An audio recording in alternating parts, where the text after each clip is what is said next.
Whether you're shooting YouTube videos in your own home or you're on the road traveling, I think finding a place that you can set up a studio shot or something that you think looks cool can be one of the most challenging things about making videos. Now, I'm currently traveling, I'm on the road, and what I've done is I've just set up a sort of temporary YouTube shot or YouTube studio look in a storage room. And I think a lot of people probably have parts of their house that aren't that beautiful, but actually have a lot of interesting character and surfaces. And if you light those situations correctly, you can probably create a kind of interesting YouTube shot or YouTube studio setup like this. And if you look at this shot without the video lighting, what you'll find is it obviously shows that I'm just sitting in a storage room and it's not very interesting. The interesting look of this shot is all brought about by the lighting that I'm using. To start with, the main light or the key light that I'm using to light this shot is a COLBOR CL220. Now, in full disclosure, this is a light that was provided to me at no cost to myself by COLBOR, but I'm under no obligation to say anything specific about the light. The reason I chose this specific light for the trip is it's a very lightweight light and it's also a very powerful light. So it's a 220 watt light and it's the smallest 220 watt light that I have, and I think it probably is one of the smallest on the market. It also has a full metal body, which makes it really robust for travel, so it's banging around that suitcase or it isn't quite treated well by the airlines, it's probably going to survive that. The light is also a bicolor light, so regardless of what situation or what environment I'm in, I can actually tweak the color of that light so it can match the lights in the environment. In this case, I've just set the light to 5500 Kelvin and I'm shooting the video at that. Attached to this light, I've got a 65 centimeter softbox by COLBOR. It's also a quick open and shut box. So it is the quickest to open and shut softbox that I've ever used. And I also have a grid on it to control the spill of the light. So the light is primarily lighting me and not lighting the background.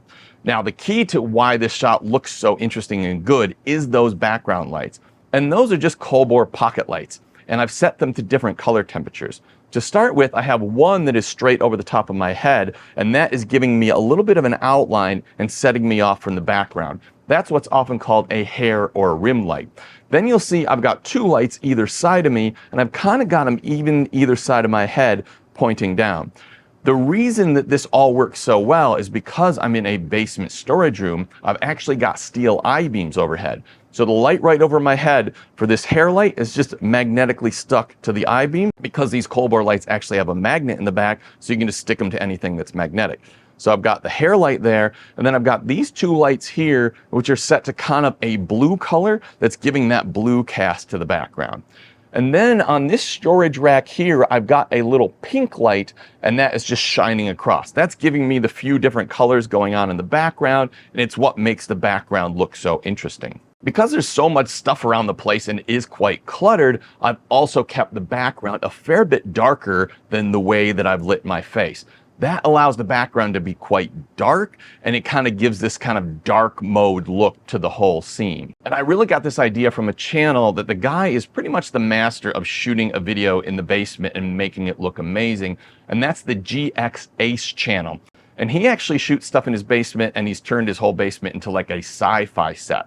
And I recently heard somebody interviewing him on a podcast, I think it was, and kind of asking him, man, how did you get this interesting look and how did you go that direction? And essentially what he said is the only place he had to shoot his videos was in his basement, and he had to really keep the scene sort of dim and the background dark to hide furnaces and pipes and everything. And so he's kind of just gone with that look, and he's kind of leaned into this sci-fi post-apocalyptic YouTube video look, and he actually carries on that feel throughout his video. So if you haven't seen any of the GX Ace videos, they are some of the most interesting videos, particularly in the camera niche on YouTube. So I will link his channel in the description down below. The other thing that I'm doing to give me really ultimate control of how light and dark the scene is and the colors in the scene is I'm shooting in log footage. At the moment, I'm shooting on a Lumix S5 II in Vlog, but the past couple of videos I was shooting on a Sony camera in S-Log 3. So it really doesn't matter which camera system you're using. I just shoot in the log footage of that camera system. And once I've captured that log footage, I convert it to something that's really easy to work with, and I use the Phantom LUTs to do that. So I will link those in the description down below as well. So I use the Phantom LUTs on my Sony and my Panasonic camera now, and that just gives me a very, very good starting point. Once you've gotten to that point, The next step for me is I just sort of bring down the brightness to the point where that background is quite dark and moody. And then if I want to make it a little bit more interesting, a little bit more crazy, I can actually pick those specific colors in this scene and I increase the saturation or decrease the saturation on them as I see fit. So I think if you have a cluttered or disused space in your house, you can actually use it to make it an interesting backdrop for your YouTube videos, if you've got the right lighting. And I will put links in the description down below to the COLBOR lighting setup that I've used to make this video, as well as the camera and the microphone and all the other stuff I used to shoot this video. And if you have any questions, don't hesitate to ask.